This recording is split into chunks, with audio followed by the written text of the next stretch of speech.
Ngayong araw nga pala guys ay tuturuan ko kayo kung anong tamang pag-upload sa Facebook. Unang step natin guys, gagawin natin, pindutin natin yung Chrome.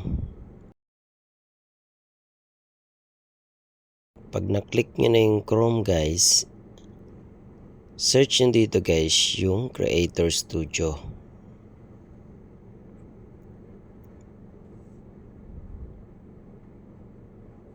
And after nyo dyan guys, after nyo matype yung Creator Studio,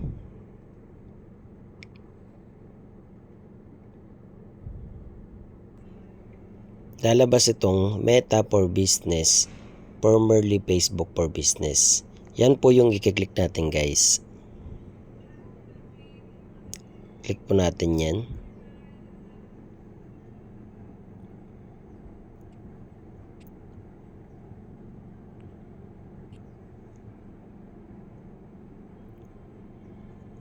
At pagkatapos natin i-click at makikita nyo dyan yung create post. Yan po yung, dyan na po tayo magkikreate. Click nyo po yung create post. Then mapupunta po kayo dito. Pagpunta nyo po dito, meron po dyan makikita kayo na nakalagay upload video. Click nyo po yung upload video. And pagka-click nyo ng upload video, meron po kayong dalawang pagpipilian. Click nyo po yung upload desktop. At mapupunta po kayo sa inyong gallery. Pagpunta nyo sa gallery guys, pili lang kayo dyan kung ano yung gusto nyong i-upload. At kapag nakapili na kayo, nakita nyo po yung language na yan. Click nyo po yung language, palitan nyo po yan ng Pilipino. Sa tabi po ng language, makikita nyo guys yung paglo-loading ng video nyo. Habang inihintay nyo yung mag-loading guys, at kapag katapos nyan, sunod naman tayo dito sa baba. Click nyo yung video title.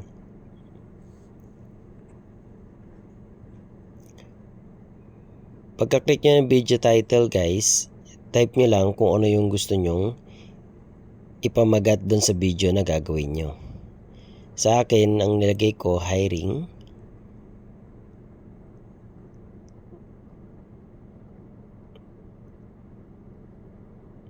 Hiring nga ba ngayon sa Japan?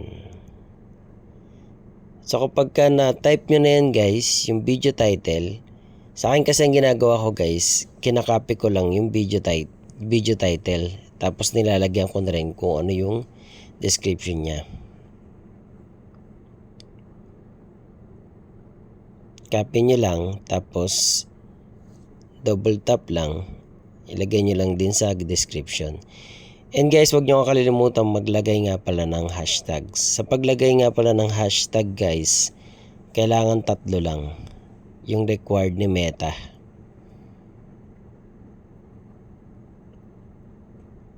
So click nyo yung guys, yung search. Pagka-click nyo ng search ay lalabas tong add hashtags. Click nyo yung hashtag at lalabas na dyan yung mga gusto nyong piliin ng mga hashtags.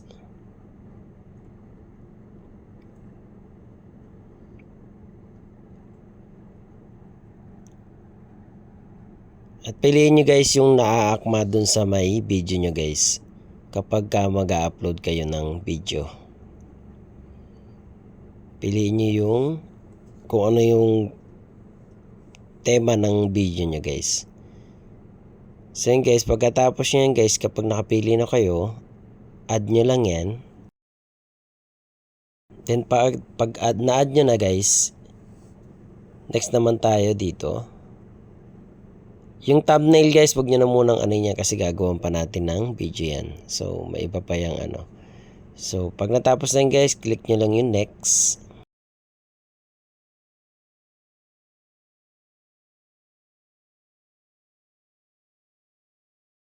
Kapag okay na yun guys, click nyo yung next.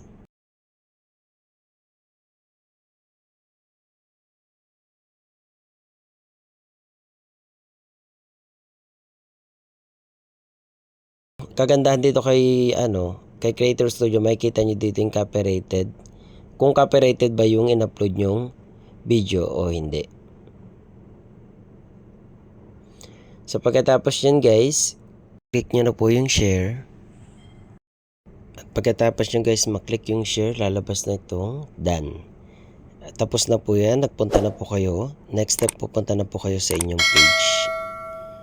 Tignan nyo na po kung na-upload na yung inyong in-upload na video. So yun guys, ito nga pala yung aking page. So check na natin dito kung na-upload na yung video na ating in-upload. So ito na guys yung video na ating in-upload. So yun lang guys. So kung nagustuhan nyo at nakatulong sa inyo ang aking video guys, paki-subscribe naman ang aking YouTube channel. Salamat!